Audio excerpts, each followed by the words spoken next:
नमस्कार, बुलेटिन में आपका स्वागत है। आपके साथ मैं दीपेश बरकले। सियासत में बढ़ते आपराधीकरण पर सुप्रीम कोर्ट की सब्र का बांध आज टूट गया। कोर्ट के नए आदेश के मुताबिक अब दलों को दागियों को टिकट देने पर उनका ब्यौरा सार्वजनिक करना पड़ेगा। साथ ही राजनीतिक दलों को यह भी बताना पड़ेगा कि उन्हें टिकट आखिर क्यों दिया जा रहा है। राजनीति में आपराधिक छवि के नेताओं की कोई जगह नहीं, लेकिन अगर राजनीतिक पार्टियां तमाम नेताओं को टिकट देती हैं तो उनको ये बताना होगा कि वो उन नेताओं को टिकट क्यों दे रही हैं। सियासत से अपराधियों को दूर करने का बीड़ा सुप्रीम कोर्ट ने उठा लिया है। इसके लिए दलों को नए निर्देश जारी किए गए हैं। साथ ही चेतावनी भी दी गई है कि अगर इन निर्देशों का पालन नहीं हुआ तो इसे कोर्ट की अवमानना माना जाएगा। याचिकाकर्ता के मुताबिक पिछले करीब 2 साल से सियासत से अपराधियों को दूर करने के लिए देश को किसी कानून का इंतजार था, लेकिन न कोई कानून बना और न ही किसी दल ने इस ओर कोई कदम उठाया। यही वजह रही कि सुप्रीम कोर्ट ने सियासत में बढ़ते अपराधीकरण पर न केवल चिंता जताई, बल्कि दलों को उसके निर्देशों का पालन कड़ाई से करने को कह दिया। उम्मीदवार को टिकट देने के साथ ही दलों को कई कदम उठाने होंगे। उम्मीदवार के आपराधिक रिकॉर्ड को विस्तृत रूप से सार्वजनिक करना होगा।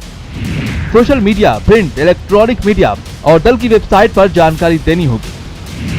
आपराधिक पृष्ठभूमि वाले उम्मीदवार को टिकट देने की वजह बतानी होगी। टिकट देने के 72 घंटे के भीतर चुनाव आयोग को अनुपालन रिपोर्ट देनी होगी। जो पॉलिटिकल पार्टी अब किसी को टिकट देगी उसका उनको ब्यौरा बताना पड़ेगा। अगर उसके खिलाफ कोई अपराध नहीं तो एक लाइन में लिख देना, हाँ भाई इसके खिलाफ कोई एफआईआर नहीं, कोई चार्जेस नहीं, कोई अपराध नहीं।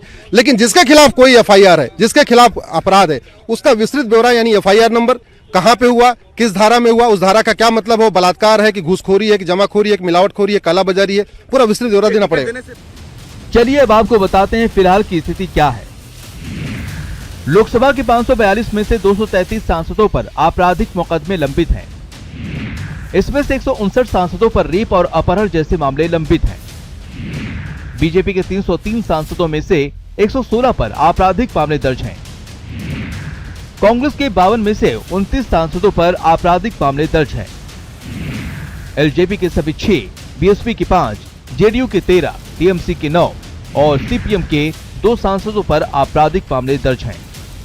सुप्रीम कोर्ट ने 25 नवंबर को भी इस मामले में एक फैसले के जरिए चुनाव आयोग को इस बारे में आदेश जारी करने के निर्देश जारी किए थे, लेकिन आयोग की तरफ से भी कोर्ट को निराशा मिली।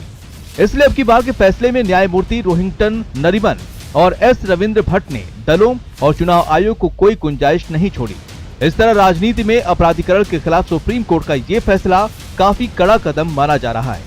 बड़ा फैसला, लेकिन इस फैसले का असर अब आने वाले दिनों में दूरगामी भी देखा जा सकता है। कैमरामैन अंकित के साथ सुशील पांडे, न्यूज़ 18 दिल्ली। और अब बात मध्य प्रदेश की करें तो संसद में 43% सांसद दागी हैं। इनमें खिलफनामे के हिसाब से 29% सांसदों के खिलाफ तो हत्या, बलात्कार और अपहरण के मामले दर्ज हैं। और मध्य प्रदेश के विधानसभा तक आ जाइए तो प्रदेश की विधानसभा में 93 ऐसे विधायक हैं जिन पर आपराधिक रिकॉर्ड चल रखे हैं, जिनमें 47 तो ऐसे हैं जिन पर गंभीर आरोप हैं। सवाल ये कि राजनीति के शुद्धिकरण के लिए राजनीतिक दल खुद कब इच्छा शक्ति दिखाएंगे।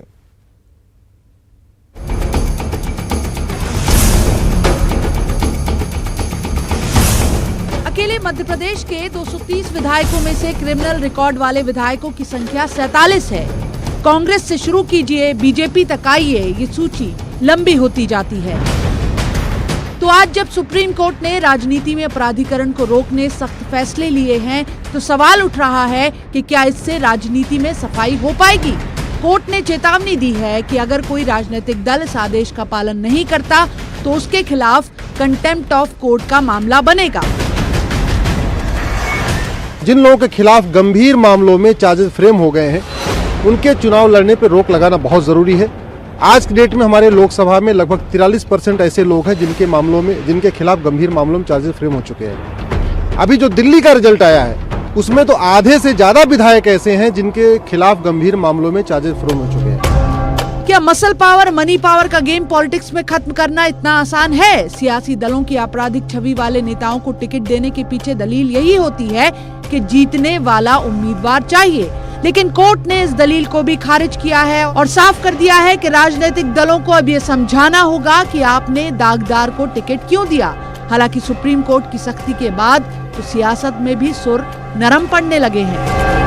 और जितना साफ हम लोग राजनीति को कर सकते हैं वो देश के हित में है।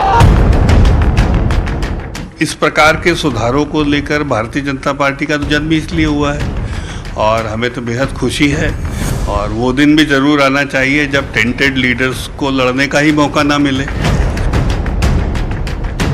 सांसदों का आपराधिक रिकॉर्ड देखें तो बिहार और पश्चिम बंगाल से सबसे ज्यादा क्रिमिनल रिकॉर्ड के सांसद चुनकर आए हैं और बीजेपी, कांग्रेस समेत सभी प्रमुख दलों में क्रिमिनल बैकग्राउंड के सांसद मौजूद हैं। सवाल यही है कि राजनीतिक दलों की ऐसी क्या मजबूरी है। सवाल ये है कि अपने बायोडाटा में हत्या, अपहरण के मामले लिए चल रहे ये नेता राजनीति के लिए क्यों जरूरी है? जवाब तो देना होगा। Bureau report, news 18 Madhya Pradesh. आज कांग्रेस नेता पीएल पूनिया ने प्रधानमंत्री नरेंद्र मोदी की तुलना गोडसे से कर दी। इस तुलना पर बीजेपी तो आग बबूला हो गई, लेकिन कांग्रेस अपने नेता के साथ खड़ी नजर आई। सबसे पहले गांधी जी के पहले पैर छुए थे और उसके बाद गोली मारी। कांग्रेस नेता राहुल गांधी के बाद अब कांग्रेस नेता पीएल पूनिया ने गोडसे को लेकर पीएम मोदी पर हमला बोला है। पूनिया ने ये हमला तब बोला जब वो गुरुवार को रायपुर में एक प्रेस कॉन्फ्रेंस को संबोधित कर रहे थे। प्रधानमंत्री जी ने मत्था टेका था जब दूसरी बार 2019 में आए थे तो संविधान के ऊपर मत्था टेका था और 2014 में जब पार्लियामेंट में पहली बार आए थे तो उन्होंने पार्लियामेंट के जो सीढ़ी है उसके ऊपर मत्था टेका था। मत्था टेक टेक के तो नाथूराम गोडसे ने भी सबसे पहले गांधी जी के पहले पैर छुए थे और उसके बाद गोली मारी थी। तो इनकी पुरानी परंपरा है। पूनिया ने प्रेस कॉन्फ्रेंस में संवैधानिक प्रक्रिया से छेड़छाड़ का आरोप लगाते हुए पीएम मोदी की तुलना गोडसे से की है। आगे भी अपनी बातों पर कायम रहे। देश का संविधान बनाया है स्वतंत्रता संग्राम सेनानियों ने। ये तो वो लोग हैं जिसमें भारतीय संविधान की प्रतियां जलाई थी और आज मत्था टेकते हैं। तो यही सब पूरा नाटक, ड्रामा सब लोग जानते हैं, पहचानते हैं। उधर पीएम मोदी की तुलना गोडसे से करने पर बीजेपी ने कांग्रेस पर हमला बोल दिया। मोदी जी पर व्यक्तिगत वार करते जा रहे हैं। गंदी नाली का कीड़ा, नीच, चाय वाला, चौकीदार चोर है और अब गोडसे के साथ जबरदस्ती उनको जोड़ने का प्रयास। इन हर बार इन्होंने ऐसा किया, जनता ने मुंह तोड़ जवाब दिया है कांग्रेस पार्टी को। इसके साथ ही बीजेपी ने कांग्रेस पर संविधान से खिलवाड़ करने का आरोप भी लगाया। देश में खिलवाड़ किसी ने संविधान से किया तो केवल कांग्रेस पार्टी ने। और गांधी जी की कांग्रेस पार्टी कहां आज की कांग्रेस पार्टी? ये तो एक परिवार विशेष के इर्द गिर्द घूमने वाली व्यवस्था बन गई है। गांधी जी तो चाहते थे कि कांग्रेस पार्टी भंग हो जाए। हालांकि इस वार पलटवार के बीच कांग्रेस पीएल पूनिया के साथ खड़ी नजर आ रही है और बीजेपी पर हमला बोल रही है। भारतीय जनता पार्टी एक व्यक्ति नहीं, पूरी भारतीय जनता पार्टी बापू भक्त नहीं पर नथुराम गोडसे भक्त है। भारतीय जनता पार्टी को अब ये छल छोड़ के, ये ढोंग छोड़ के चुनाव आयोग के पास जाके अर्जी देनी चाहिए कि हमारा नाम भाजपा से बदल के नथुराम गोडसे पार्टी रख दो। बता दें कि इससे पहले वायनाड की एक रैली में राहुल गांधी ने पीएम मोदी की तुलना गोडसे से की थी और दिल्ली की रैली में सावरकर का नाम लेकर बीजेपी पर हमला बोला था। ऐसे में साफ है कि कांग्रेस राष्ट्रवाद की राजनीति करने वाली बीजेपी को उसी की आइडियोलॉजी पर घेरने की कोशिश कर रही है, लेकिन इसमें राहुल को या कांग्रेस को कभी भी कामयाबी नहीं मिल पाई है। तो ऐसे में कांग्रेस की तरफ से ऐसे बयान आते ही क्यों है? क्या इससे यह सवाल नहीं उठता कि कांग्रेस के पास मोदी का कोई तोड़ है ही नहीं, न तो नेता के स्तर पर और न ही मुद्दों के स्तर पर। Bureau report, news 18 network. और अब बात महंगाई की, जो एक बार फिर से मुंह बांके खड़ी हुई है और मुद्दा बनती हुई दिखाई दे रही है। रसोई गैस सिलेंडर की कीमत में हुई 150 रुपए के इजाफे के बाद विपक्ष हमलावर है। राहुल गांधी ने स्मृति ईरानी की तस्वीर ट्वीट कर केंद्र सरकार पर तंज कसा है। सबसे पहले इन दोनों तस्वीरों को देखिए। पहली तस्वीर दिल्ली स्थित पेट्रोलियम मंत्रालय की, जबकि दूसरी तस्वीर उत्तर प्रदेश विधानसभा की है।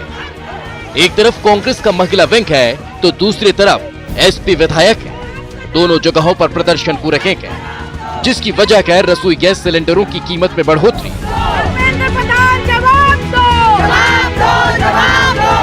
दिल्ली चुनाव खत्म होते ही रसोई गैस की कीमत का अटैक हुआ है। बिना सब्सिडी वाले सिलेंडर बुधवार से करीब 150 रुपये तक महंगे हो गए, जिसको लेकर महिला कांग्रेस हमलावर है। दिल्ली कांग्रेस या देश की कांग्रेस बिल्कुल बर्दाश्त नहीं करेगी। पूरी तरह दबाव बनाया जाएगा कि बड़े एलपीजी के दामों को तुरंत वापस लिया जाए और महंगाई की इस मार से दिल्ली और देश की जनता को बचाया जाए।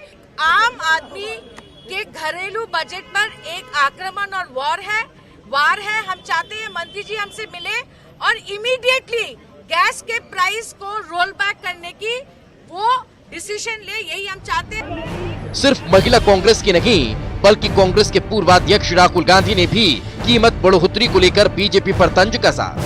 राहुल गांधी ने स्मृति ईरानी की एक पुरानी तस्वीर भी ट्वीट की, जिसमें स्मृति ईरानी और बीजेपी कार्यकर्ता गैस सिलेंडर के साथ जोरदार विरोध प्रदर्शन करते नजर आ रहे हैं। राहुल गांधी ने अपने ट्वीट में लिखा है कि मैं एलपीजी सिलेंडर के दाम 150 रुपये बढ़ने के खिलाफ प्रदर्शन कर रहे बीजेपी के इन सदस्यों से सहमत। कांग्रेस के अलावा समाजवादी पार्टी ने भी महंगाई को मुद्दा बनाया और यूपी विधानसभा के बाहर सिलेंडर लेकर प्रदर्शन किया। जब कोई चुनाव समाप्त होता है, गैस, डीजल, पेट्रोल का दाम बढ़ा दिया जाता है और महंगाई बढ़ जाती है। खुदरा महंगाई 7.9% आज हो गई और 150 रुपया गैस का दाम बढ़ गया। ये सरकारी स्थिति में सरकार जनता विरोधी है। रसोई गैस की कीमत में ये जनवरी 2016 के बाद सबसे ज्यादा बड़ी बढ़ोतरी है, जबकि महंगाई के ये दोहरा अटैक है।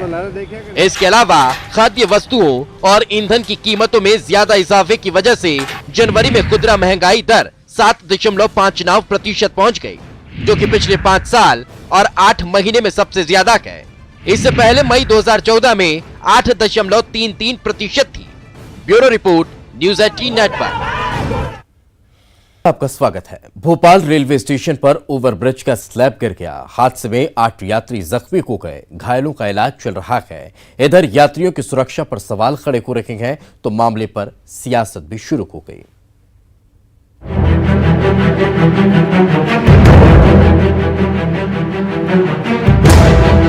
भोपाल रेलवे स्टेशन पर ओवरब्रिज के गिरने का ये सीसीटीवी फुटेज सामने आया है। 7 सेकंड की यह तस्वीर डराती है। गनीमत ये रखी कि जिस समय यह हादसा हुआ भीड़ नहीं थी। ओवरब्रिज के स्लैब के गिरने से यह हादसा हुआ। चपेट में 8 यात्री आए। स्लैब के गिरने के बाद स्टेशन पर अफरा तफरी मच गई। रेलवे प्रशासन ने तुरंत राहत और बचाव का काम शुरू कर दिया। घायलों को मलबे से निकाला गया और अस्पताल पहुंचाया गया। वहीं जीआरपी की एडीजी ने जांच कराने की बात कही है। जो भी हादसा नहीं होना चाहिए था, दुखद है। एक्चुअली हुआ ये है कि जो एक एफओबी होता है, उसका रैंप जो है उसका एक स्लैब गिरा है। उससे कुछ यात्री जो वहाँ पे प्लेटफॉर्म पे मौजूद थे वो घायल हुए हैं। घायलों की संख्या 8 है। उसमें से एक घायल को हमीदिया हॉस्पिटल भेजा गया है और 7 लोगों को रेलवे हॉस्पिटल ले जाया गया था। रेलवे हॉस्पिटल से उन 7 मरीजों को चिरायू हॉस्पिटल शिफ्ट किया गया है। साथ में शिफ्ट करने के दौरान जब रेलवे हॉस्पिटल से चिरायू हॉस्पिटल ले जाया जा रहा था तो रेलवे के डॉक्टर्स की टीम उनके साथ अकम्पनी करके गई है। इसकी जो है एसएजी लेवल की एक इंक्वायरी ऑर्डर कर दी है। जो भी प्रोटोकॉल्स है या एसओपीज है, इसकी परीक्षण मैं करा लूंगी और लीगली जो भी कार्रवाई होना चाहिए वो मैं तुरंत करा दूंगी। वहीं हादसे पर सीएम कमलनाथ ने दुख जताया और जांच के बाद कार्रवाई की बात कही है। इस पर जांच हो रही है, इस पर जांच हम कराएंगे। ये पुल किसने बनाया, कब बना, किसके कार्यकाल में बना। हादसे पर सियासत भी होने लगी है। मंत्री पीसी शर्मा ने रेलवे स्टेशन का जायजा लिया, साथ ही रेल मंत्री से पुराने पुलों की जांच कराने की मांग कर दी। वहीं पूर्व मंत्री विश्वास सारंग ने पीसी शर्मा पर हादसे पर राजनीति करने का आरोप लगाया। 2 दिन पहले शिकायत की गई थी, लेकिन समय रहते ये रिपेयर नहीं हुआ, इसलिए आज हादसा हुआ। ये तो एक ही प्लेटफॉर्म में निश्चित तौर पर जर्जर हालत है। कुल मिलाकर इसको देखना था और मुख्यमंत्री कमलनाथ जी की तरफ से चिट्ठी पत्र रेल मंत्री पीयूष अग्रवाल जी को भिजवाया जाएगा कि इस तरह के जितने भी ब्रिज हैं इन सबको देखें, रिपेयर कराएं। मैं आया था, सबसे पहले मैंने घायलों को अस्पताल पहुंचाया। पर पीसी शर्मा जी ने आकर जिस प्रकार की राजनीति की है ये आपत्तिजनक भी है, दुर्भाग्यपूर्ण भी है। आप आते हो 2 घंटे बाद, आप कहाँ थे 2 घंटे तक? आपने घायलों को देखा नहीं, आकर इल्जाम लगाकर बाइट देकर चलेगा। ये राजनीति निचले स्तर की राजनीति है। हादसे को लेकर रेलवे प्रशासन सवालों के घेरे में है, लिहाजा जरूरी यह है कि घायलों का बेहतर इलाज कराया जाए, साथ ही पब्लिक सेफ्टी पर ध्यान दिया जाए। Bureau report, news 18। CM Kamal Nath करेंगे उद्योगपतियों के साथ चर्चा। ये बड़ी खबर हम आपको बता रखे हैं। फूड प्रोसेसिंग के उद्योगपतियों के साथ चर्चा होने वाली है। राउंड टेबल पर कल ये चर्चा होगी। सरकार की नीतियों और योजनाओं की सीएम जानकारी देंगे। एमपी इंडस्ट्रियल डेवलपमेंट कॉरपोरेशन ये चर्चा करा रहा है।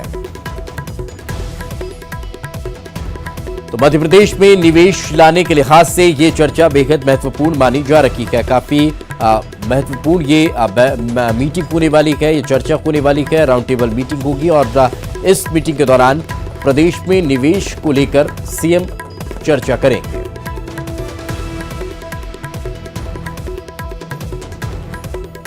तो उद्योगपतियों के साथ सीएम बातचीत करने वाले हैं और उद्योगपतियों से प्रदेश में निवेश को लेकर वे बातचीत करेंगे।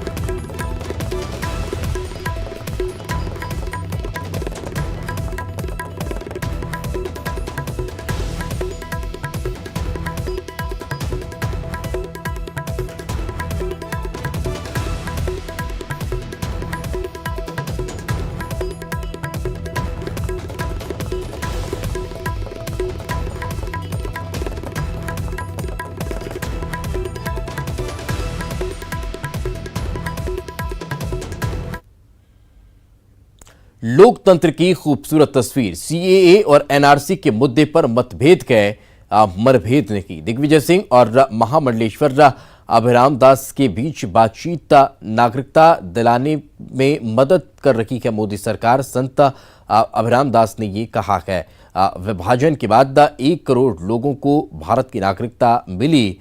ये दिग्विजय सिंह ने कहा है, मुख्यमंत्री रहते हुए खुद मैंने 2000 लोगों को नागरिकता दी है। जानबूझकर गलत माहौल केंद्र सरकार बना रही है।